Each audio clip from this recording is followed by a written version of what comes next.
naturally gitu ya, dari dulu memang senang berinteraksi dengan orang. Yang pertama, penelitian di ICF, 99% orang yang di coaching itu suka. Sehingga butuh yang namanya customer education. Kita perlu mengedukasi.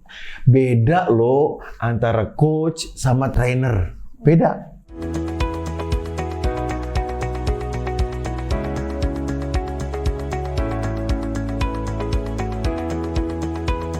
Good day Avenuers, kembali lagi di Avenue Podcast Projection, Project Management in Online Network. Apa kabar Avenuers? Semoga hari-hari Avenuers semakin bahagia, selalu sehat, dan pastinya tetap semangat ya.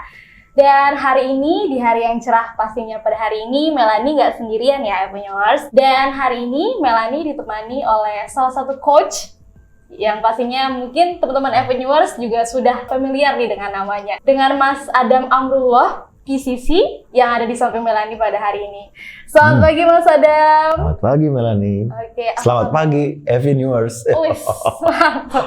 Apa kabar Mas Adam? Alhamdulillah baik. Baik ya? Alhamdulillah. Baik ya teman-teman? Baik dong. Ngomong-ngomong kita sama nih bajunya nih. Sefrekuensi mungkin? Oke, mungkin teman-teman Avenuers semoga mendapatkan frekuensi kita ya Mas. Atau oke. Mudah-mudahan. Oke. Nah Mas Adam, hari ini kita ngobrol santai aja ya. Ya, boleh. Ya, oke. Dan teman-teman Avenuers pastinya pengen ngambil insight dari ilmu-ilmu Mas Adam nih yang pernah Mas Adam pelajari.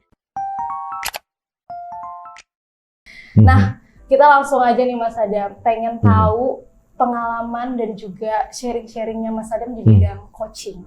Seperti itu.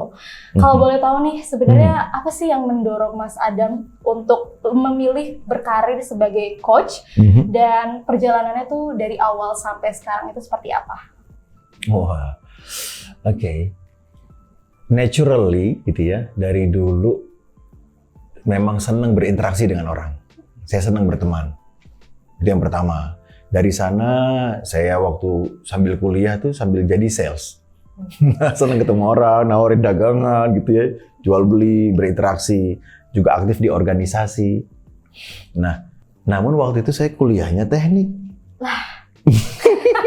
Karena bapak waktu itu, bapak guru BK bilang, wah yang nanti banyak lowongan tuh teknik. Oh siap, langsung kuliahnya teknik, kerjanya juga sama mesin. Tapi dalam hati itu senangnya ketemu orang, ya kan, dunia berinteraksi lah.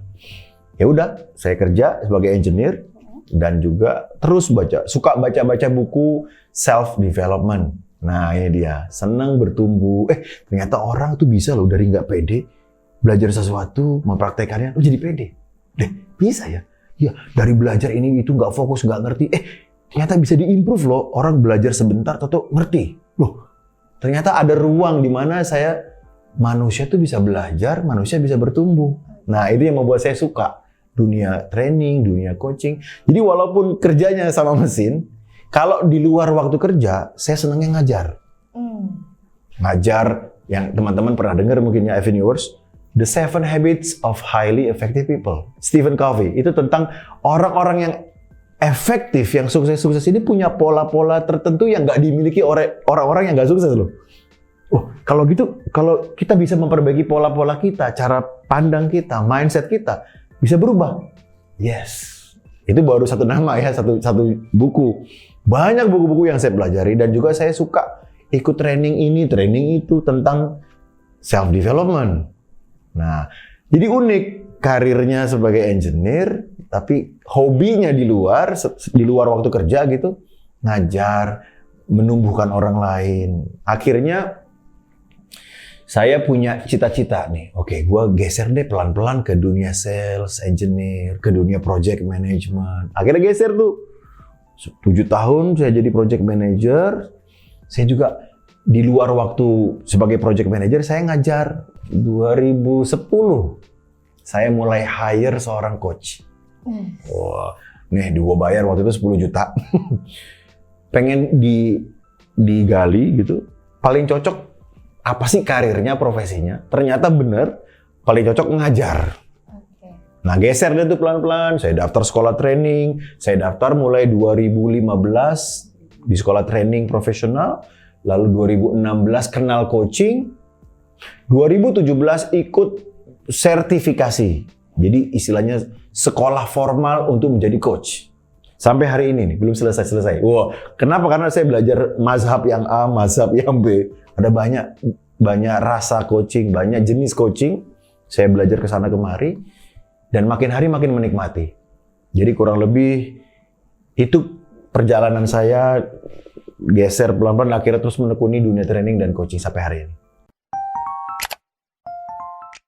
Nah, Mas Adam, di industri coaching ini kan pastinya sudah berkembang pesat ya di Indonesia. Nah, menurut Mas Adam sendiri, kenapa sih industri bisnis coaching ini tuh semakin diminati di masa sekarang? Yes, indikatornya apa? Bisnis coaching makin diminati, dunia coaching makin diterima. Yang pertama, penelitian di ICF, 99% orang yang di coaching itu suka. Oke. Kenapa? Karena dalam coaching itu didengerin, dimanusiakan, diuongke, ya, didengar mimpi-mimpinya, didengar tangisan-tangisannya. Ini skill yang paling hebat kan? Orang kalau kita bisa ngefans sama seseorang yang dia mau dengerin mimpi kita. Betul nggak teman-teman Avenuers? Kalau Melanie punya, misalnya lagi low, lagi sedih, terus didengerin curhatannya, bisa ngefans sama orang itu. Karena merasa, ih dia kok bisa ya menghargai gue, bisa ngertiin gue gitu kan? Nah, coaching itu tentang itu gitu. Kemudian apa? Bukan cuma didengerin, tapi di-empower, di-uplift. Orang tuh bisa jadi semangat lagi. Dengan cara dikenali potensi dia apa, hal-hal yang bikin dia semangat apa. Digali di sana, oh jadi semangat. Ketemu drive-nya, ketemu yang Melanie butuhin untuk bisa melesat itu apa sih?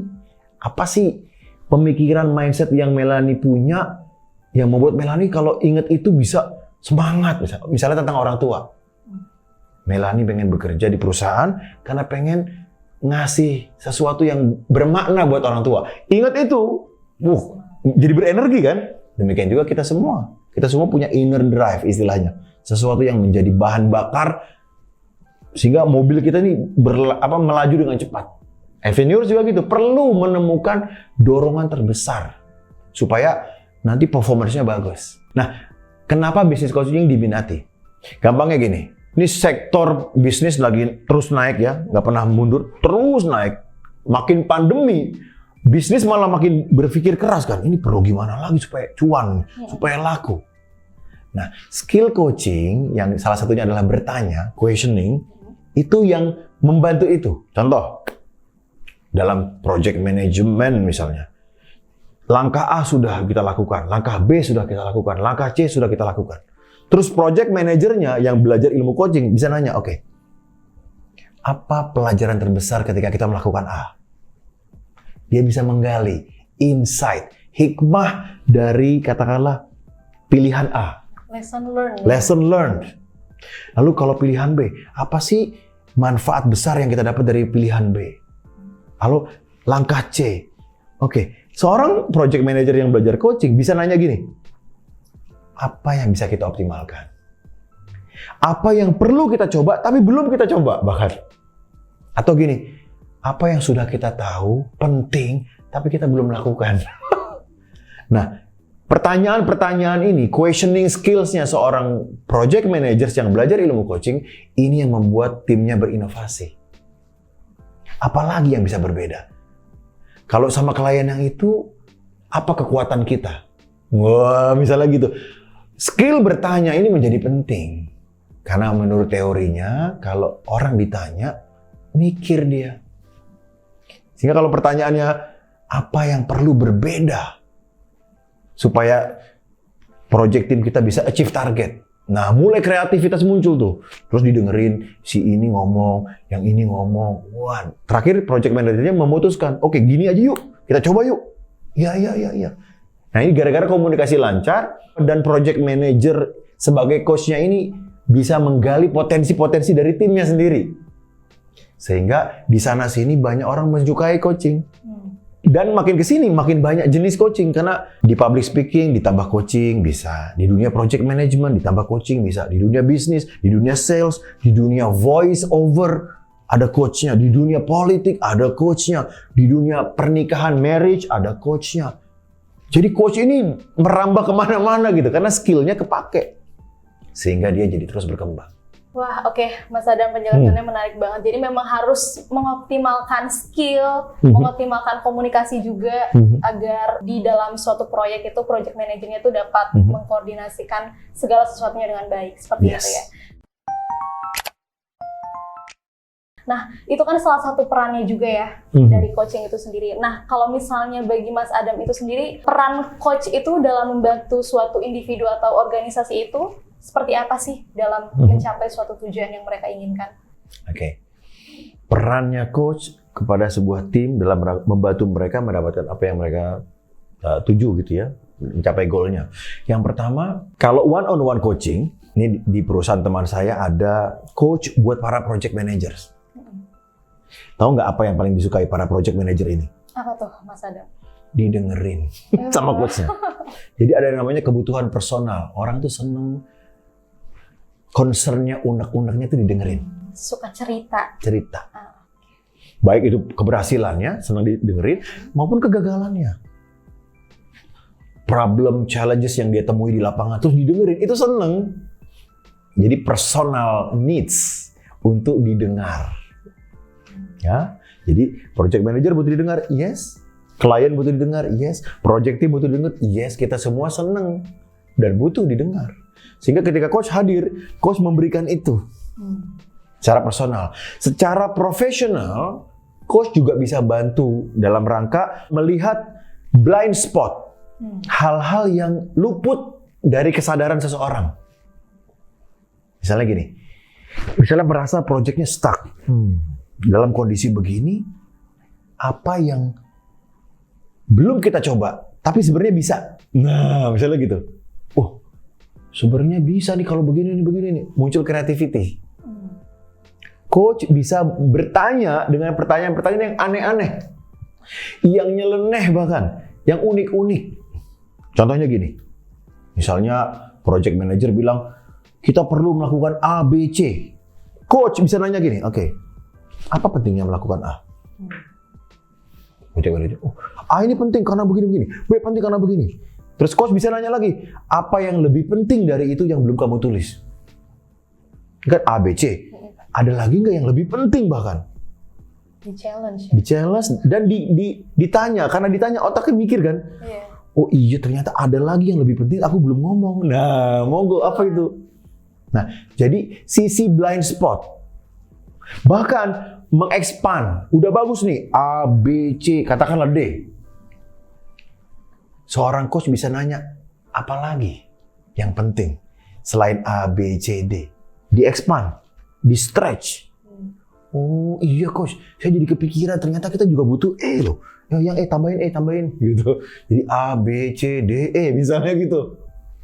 Nah coach bisa bantu untuk bertanya supaya keluar creativity, innovation, dan tadi blind spotnya tuh bisa terbantu untuk tidak menjadi terus-menerus menjadi blind spot, tapi di challenge juga, oh iya, jadi kepikiran. Istilahnya gitu, invite awareness, mengundang kesadaran. Kalau kita milih ini, apa dampak buruknya buat perusahaan? Itu bisa gitu coach. Nah penting makanya project manager belajar ilmu ini supaya dia bisa mengaplikasikan ke timnya. Kemudian apa lagi? Dalam coaching itu ada yang namanya giving and receiving feedback. Dan ini penting ya buat project team. Pasti penting. Kenapa? Karena kalau nggak bagus itu butuh diperbaiki, butuh dibikin bagus. Kalau bagus pun bikin supaya lebih bagus. Nah ini butuh kemampuan ngasih feedback. Karena istilahnya gini, feedback is the breakfast of champion. Orang kalau mau jadi juara ya perlu seneng sarapan feedback. Kalau nggak doyan sama feedback, itu ciri-ciri dia mau stuck di situ. Nah, kurang lebih itu. Jadi manfaatnya beberapa di antaranya itu tadi. Nah, selain tadi nih Mas Adam, ada lagi nggak sih kemampuan atau skill yang dibutuhkan oleh para coach untuk memotivasi kliennya nih? Ada metode atau teknik yang khusus nggak untuk mendapatkan atau mencapai hal itu? Oke. Kemampuan coach dalam dunia coaching untuk menggali motivasi. Yang pertama bisa dengan bertanya, karena itu skillnya para coach. Apa yang paling bikin kamu semangat banget bekerja? Digali misalnya. Apa sih tujuan tertinggimu dalam bekerja? Itu juga bisa. Jadi digali dengan bertanya. Jadi masing-masing orang, tim kita ini beda-beda motivasinya. Ada yang duit, ya wajar ya kalau orang kerja motivasinya duit kan. Betul. Ada yang nggak cukup duit, gajian lancar tapi dia nggak seneng di situ karena nggak diuangke. Nah berarti bukan cuma duit, tapi dia butuh diapresiasi, dihargai.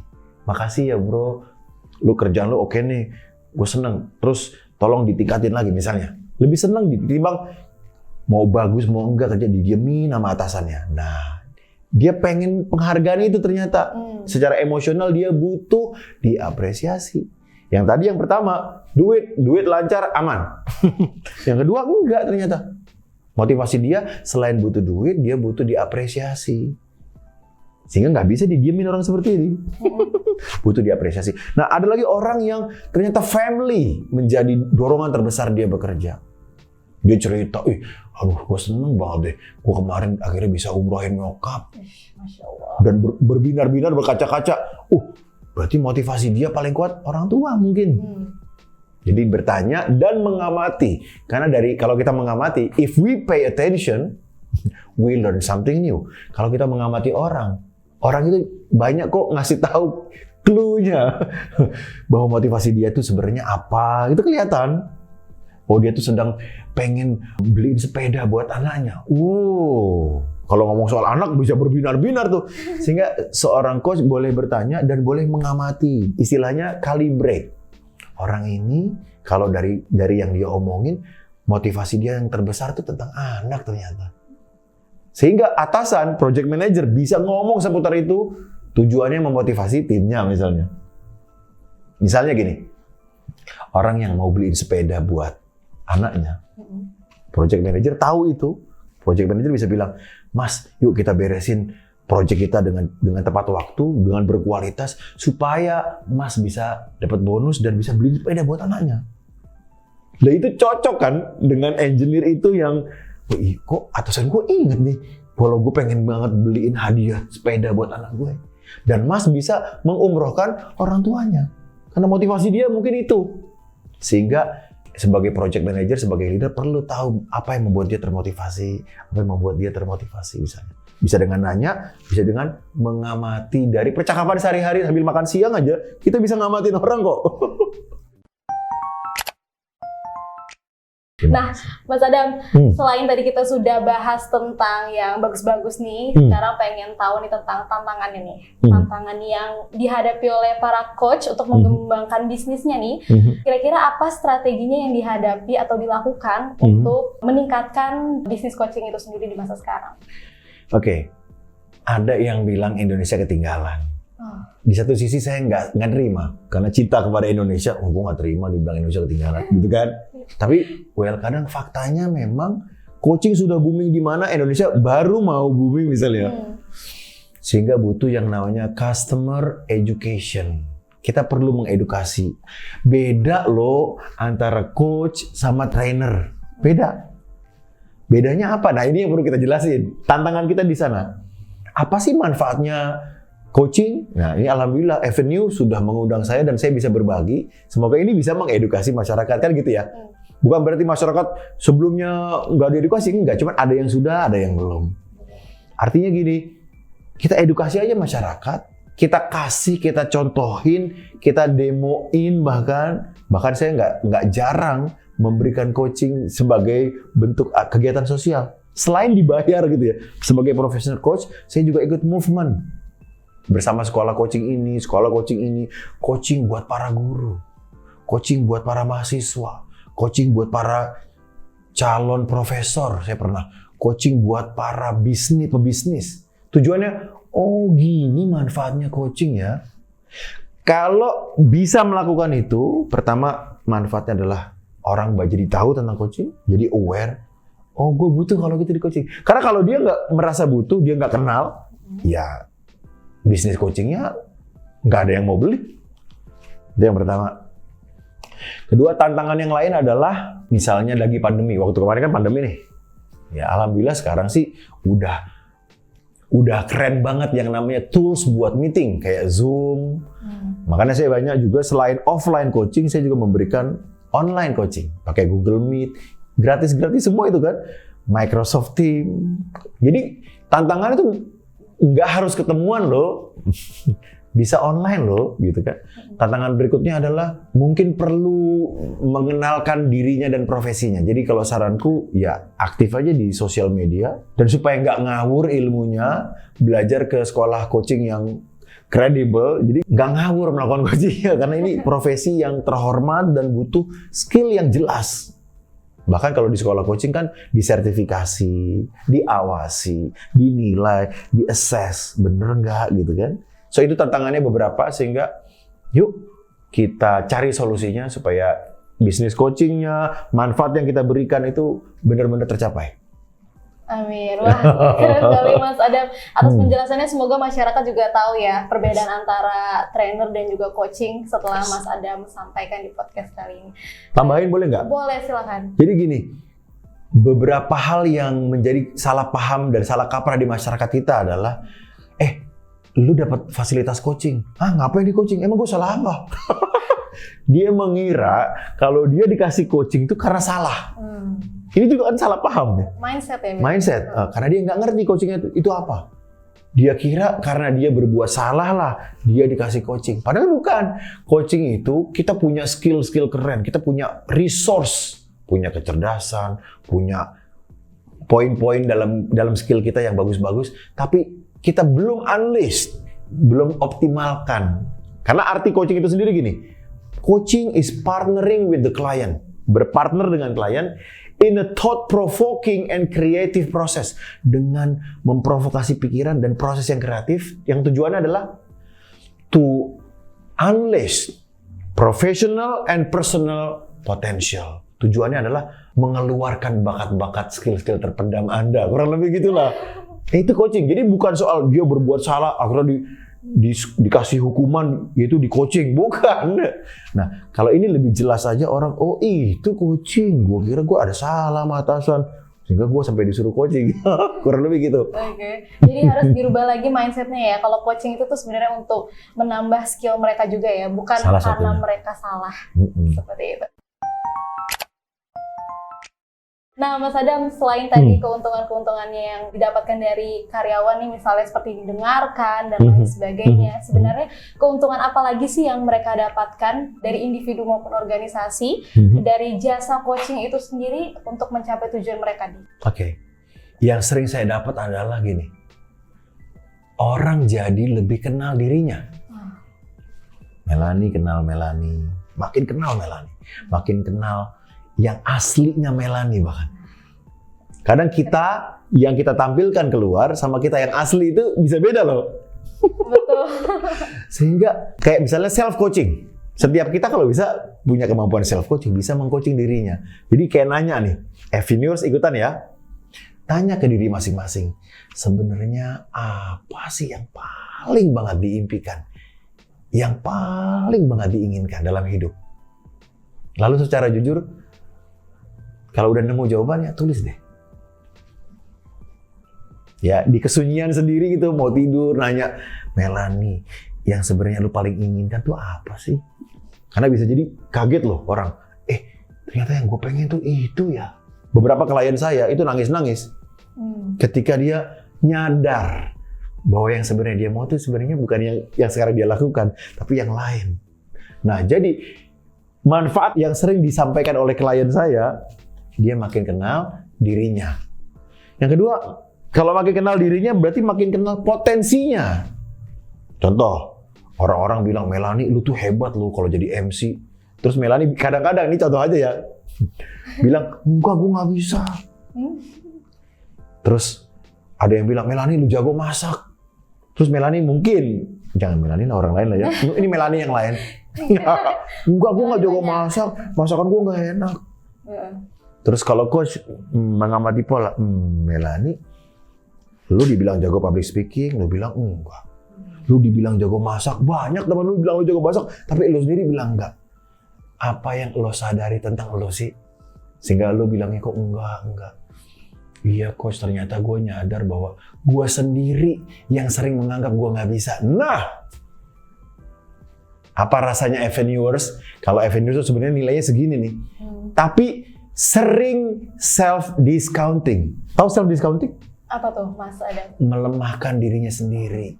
Pinter, nggak ngerasa pinter. Cantik, nggak ngerasa cantik. Jago masak, merasa nggak jago masak. Akhirnya nilai dia segini sebenarnya, tapi di mata dia sendiri, itu sekecil ini. Oh, bahaya kan? Buat karir bahaya, buat bisnis bahaya, buat rumah tangga, relation bahaya. Dia nggak sadar potensinya. Sehingga menjadi penting bagi kita untuk kenal siapa kita. Apa yang kita mau, kemampuan kita. Apa yang kita nggak mampu juga penting untuk mengenali, oh iya, ternyata gue nggak bisa di sini. Sehingga gue butuh develop, butuh belajar. Penting untuk mengenal dan makin kenal diri kita dan potensi kita. Nah, Mas Adam, tadi kan sudah dikasih tahu nih keuntungannya, dan sekarang pengen tahu tentang pandangan Mas Adam nih, tentang masa depan industri coaching di Indonesia ini, menurut Mas Adam nanti seperti apa? Dan peluang bahkan tantangannya yang Mas Adam perkirakan nih dari sekarang, di masa depan itu nantinya seperti apa? Itu bagaimana nih Mas Adam? Wih, itu pertanyaannya keren banget ya. Oke, kalau perkiraan kan bisa salah ya, karena kita bukan yang maha kuasa, yang maha tahu, apalagi tentang masa depan. Tapi kalau saya, ya menurutku gitu ya, karena orang senang didengar, karena orang senang diuongke, dan setiap orang untuk bisa sukses perlu kenal potensinya. Sehingga saya melihat bakal makin banyak orang suka sama coaching. Sehingga ke depan kemungkinan akan ada misalnya chef coach